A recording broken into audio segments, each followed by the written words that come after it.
Karena menurut saya kalau kita mati-matian di sini dan ternyata kita udah baca, wah berapa tahun lagi nggak ngapain kita usaha di sana, ya kan? Karena kan balik lagi kita kan dagang online buat cuan dengan modal yang ada kan. Gimana caranya modal itu bisa muter, kasih return yang paling gede, ya kita pasti akan taruh di sana, di tempat yang returnnya paling gede. Ya jadi sama-sama mikir ke sana.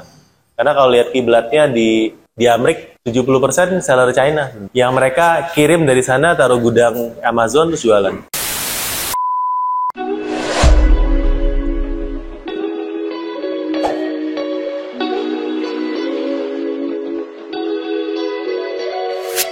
Nah, ini perkenalkan, ini ketua kita ya, ketua geng kita ya. dulu ketua, sekarang enggak. Sama saya Edwin, jualannya aksesoris handphone, berjualan kalau dari online-nya sih mulai tahun 2010, cuman dulu ya belum di marketplace ya, mulainya masih di Kaskus, terus di BlackBerry, BBM, terus website. Kalau di marketplace mungkin baru masuk sekitar 2015 Ya. kurang lebih. Tapi Om Edwin tuh hebat. Jualan aksesoris handphone, di mana yang paling rame biasanya tuh di Jakarta. Toko-toko yang banyak Ya, dekat pelabuhan ya. Roxy. Apalagi sekarang banyak banget seller dari China langsung jualan di Indonesia. Masih survive bisa jualan udah 13 tahun. Rahasianya apa, Mas? Ya, cari yang barang yang di marketnya jarang ada yang jual. Jadi persaingannya kita nggak mengikuti persaingan yang ada di ibaratnya pasar yang ada saat ini. Jadi di dalam Red Ocean pun yang berdarah-darah tetap ada. Cari yang Blue Ocean-nya. Yang Blue Ocean di dalam kategori yang Red Ocean. Iya. Yang paus-paus itu nggak akan mau main karena terlalu kecil. Bukan terlalu kecil sih, ya terlalu beresiko. Lah kok dirimu berani? Karena kan mainan barang yang jarang orang jual. Iya. Ya sebagai contoh kan karena saya sebagian besar barangnya impor sendiri. Jadi memang cari yang di Indonesia marketnya nggak bisa bikin. Sebetulnya memang di China kan sekarang sudah ada. Kalau dulu kan banyak pengimpor, ya kan, orang dari China asli datang ke Indonesia sebagai penjual langsung yang barangnya ada di sini. Iya. Kalau sekarang kan enggak. Iya. Orang Cinanya datangin mesin produksi di sini. Lebih gawat. Lebih gawat. Tapi Iya. untungnya yang diproduksi bukan aksesoris handphone. Oh. Ya kayak barang-barangan tuh kan, dia kayak home and living ya, kayak apa, perlengkapan pernak-pernik rumah yang barang dari plastik kebanyakan yang diproduksi kayak gitu. Ya untungnya disitulah masih ada marketnya. Amin. Ya. Tapi keren ya, teman-teman di sini banyak seller lama. Menurut saya kalian keren, karena untuk bisa terus survive jualan dan konsisten itu jauh lebih sulit daripada 1 tahun jualan, tahun depan nggak tahu masih jualan atau enggak. Itu keren sih. Jadi menurut saya ini baru bisnis kita ngomongin. Kalau cuma setahun besoknya ganti kan ya apa ya? Nah, mempertahankan lebih sulit daripada ya, makanya yang udah punya suami istri dipertahankan ya. Berikutnya, Bu. Oke, salam kenal, nama saya Panda. Di sini saya berjualan alat olahraga dan outdoor, alat pancing lah. Ya. Jualannya di Lazada, TikTok, Tokopedia, sama Shopee, sama Facebook Marketplace. Soalnya kalau untuk orang mancing masih banyak sih market di Facebook Marketplace itu. Jadi jualan alat pancing om-om. Enggak, alat pancing aja. Saya juga berjualan dari kapan ya? Dari tahun lupa lah, pokoknya zaman Facebook, Instagram, tapi saya nggak main Kaskus, cuma di Facebook, Instagram, BBM Group itulah. Terus saya akhirnya ikutan di marketplace, awalnya ditawari di Shopee, lalu sekarang di Lazada lain-lain. Awalnya saya jualan tas sih Kak, cuma karena sekarang banyak banget yang jualan fashion, saya banting setir jualan pancing. Aman ya. Oke, makasih ya. Ya, berikutnya. Baik, perkenalkan nama saya Fahmi Ramadan. Saya dari Malang dan saya jualan alat bela diri. Dan ini saya jualan mulai tahun 2019, awalnya di Instagram sama di WhatsApp aja. Terus baru masuk 2 bulan sebelum Corona itu baru masuk ke Shopee, terus Lazada dan kawan-kawannya. Bela diri itu kayak knuckle Atau bisa masuk kalau yang itu. Mungkin seperti pelindung-pelindungnya kayak misalkan dark shield, terus body protectornya.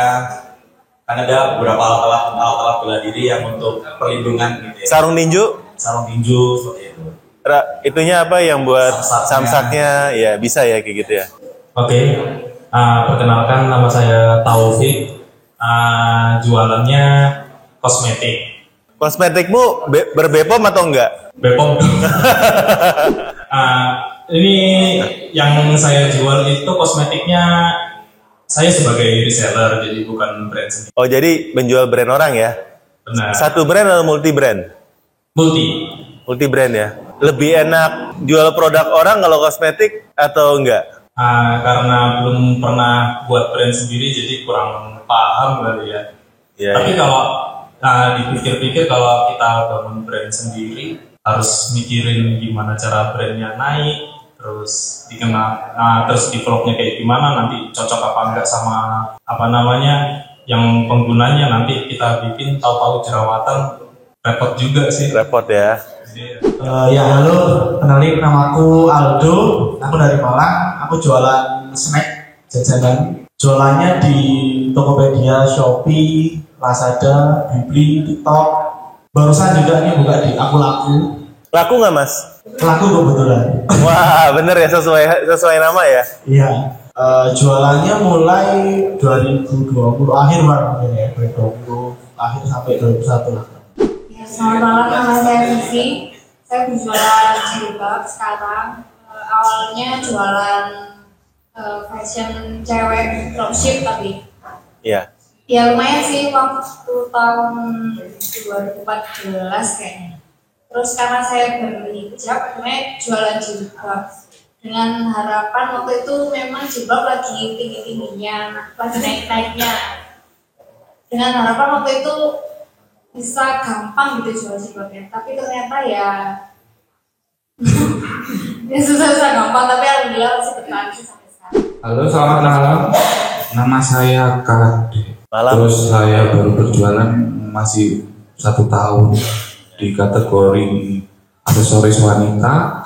Apa tuh aksesoris wanita? Mas? Saya jepitan rambut atau jedai-jedai gitu. Oh iya. Karena Masih perlu banyak pengalaman. kenapa jual aksesoris wanita? Karena suka pakai atau gimana? Enggak sih, disuruh ibu. Cari yang gampang aja gitu. Selamat malam, saya Martin, jualannya kemasan packaging dari 2020. Selamat malam, saya Charles, jualannya alat-alat elektronik, peralatan rumah tangga, peralatan masak.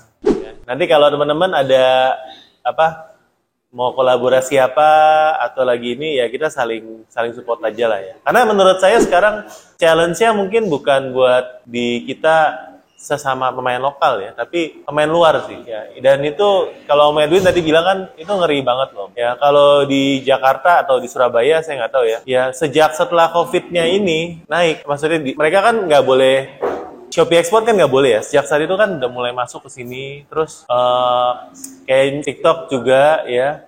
Jadi saya lihat sebenarnya ancaman dari luar itu ke sini tuh luar biasa. Kalau kita nggak pinter-pinter upgrade diri dan pinter-pinter dalam cari celah untuk bisa tetap survive, mungkin berapa tahun ke depan kita udah nggak bisa jual. Jadi teman-teman pinter-pinter pilih kategori di mana kita masih bisa kasih value di sana. Ya menurut saya sih itu. Ya kalau saya kelihatannya di tokonya sendiri nggak fokus ya. Sebenarnya saya pilih kategori yang saya masih bisa hidup aja. Ya itu sih. Karena menurut saya kalau kita mati-matian di sini dan ternyata kita ada baca, wah berapa tahun lagi nggak ngapain kita usaha di sana, ya kan? Karena kan balik lagi kita kan dagang online buat cuan dengan modal yang ada kan. Gimana caranya modal itu bisa muter, kasih return yang paling gede, ya kita pasti akan taruh di sana, di tempat yang returnnya paling gede. Ya jadi sama-sama mikir ke sana.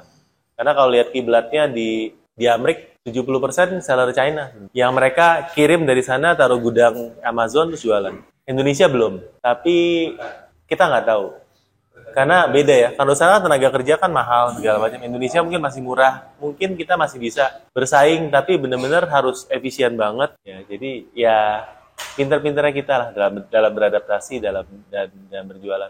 Yang penting saya bilang ya, dari sekian banyak seller yang saya ketemu di banyak kota, pasti ada yang turun, ada yang naik, gitu aja.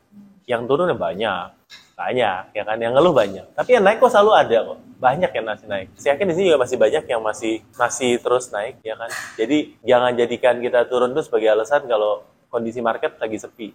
Karena ketika kita sepi lagi ada yang naik. Jadi ya, tetap semangat lah ya teman-teman. Pasti kalau sering diskusi, sering belajar, ada banyak peluang yang terbuka. Ya dari saya sih itu sih. Semangat teman-teman, thank you banget yang udah datang.